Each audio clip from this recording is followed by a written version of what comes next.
Marília Menegassi Zotarelli, paulista de Presidente Prudente, em São Paulo, médica de formação e vereadora em primeiro mandato em Antas, Bahia.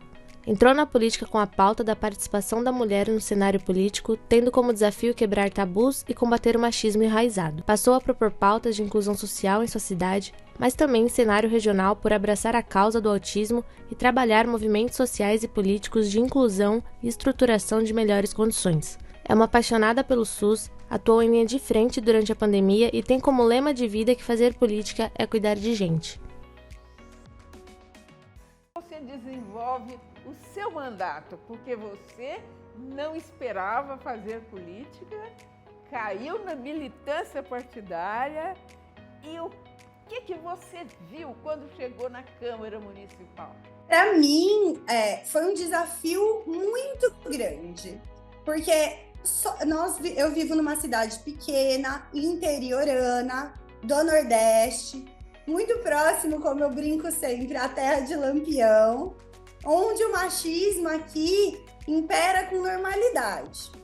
E eu encarei uma Câmara de Vereadores sob duas situações. A primeira, de ser dos 11 vereadores a única mulher na Câmara e ser a única vereadora de oposição. Nossa. Então era um trabalho muito árduo inicialmente.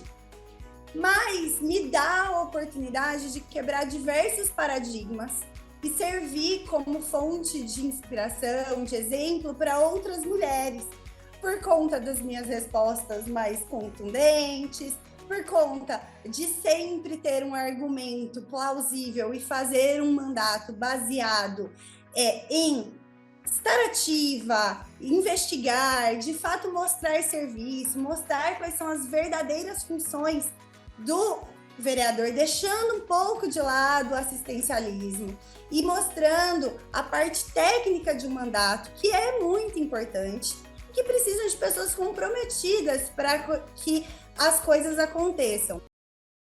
Eu gostei muito dessa posição de estar na oposição, no questionamento no meu primeiro mandato, porque eu confesso que deve ser um trabalho mais fácil você fiscalizar do que você de fato ir lá fazer. Você está sujeito a erros, né, quando inicia uma administração. Então está sendo um grande aprendizado e uma ótima experiência para até mostrar como uma mulher pode acrescentar com a sua visão, que muitas vezes difere da visão de um homem.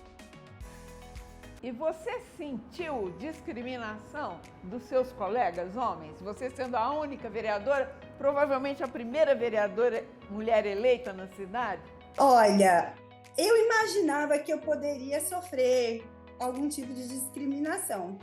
Então, a minha postura foi: primeiro eu vou mostrar a minha capacidade e aí vocês decidem como é que vocês querem lidar comigo.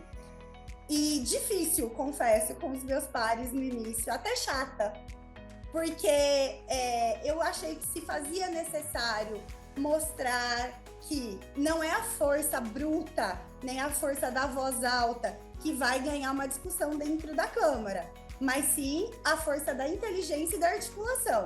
Então, quando eles começaram a perceber que para discutir comigo, eles tinham que estar muito bem preparados, porque eu sempre ia muito preparada e acabava colocando eles em situações ou vexamosas ou difíceis, eles mudaram de postura comigo. Então, hoje eles têm uma postura de cordialidade, de consulta, né? Aí fica a critério deles. Eu brinco sempre assim: o barulho eu faço, aguenta quem quiser. Quem não quiser, a gente conversa cordialmente, não é, Alba? A maneira de vencer, né? Capacidade. Né? É o que você está demonstrando ter, é capacidade. Eu quero contar um episódio, assim, para vocês entenderem como é desafiadora a política aqui do interior. Então, assim, nesse processo de eu me colocar na tribuna, de eu me colocar... E lembrando que meu mandato iniciou virtualmente, porque a gente estava numa pandemia. Então, assim, fica mais fácil ainda você ter coragem de falar, de agredir por vídeo, né?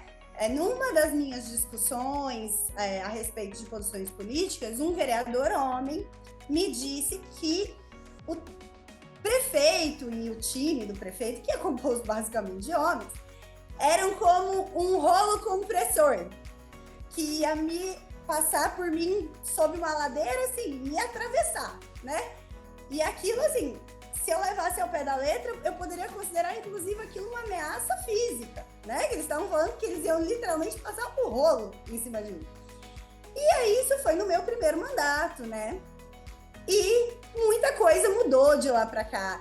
E, por coincidência, nessa eleição, eu fui muito vitoriosa, porque o governador que a gente apoiou ganhou, Otto ganhou, a gente apoiou o Lula, ganhou. Então, meus deputados, que são os filhos de Ângelo Coronel, ganharam.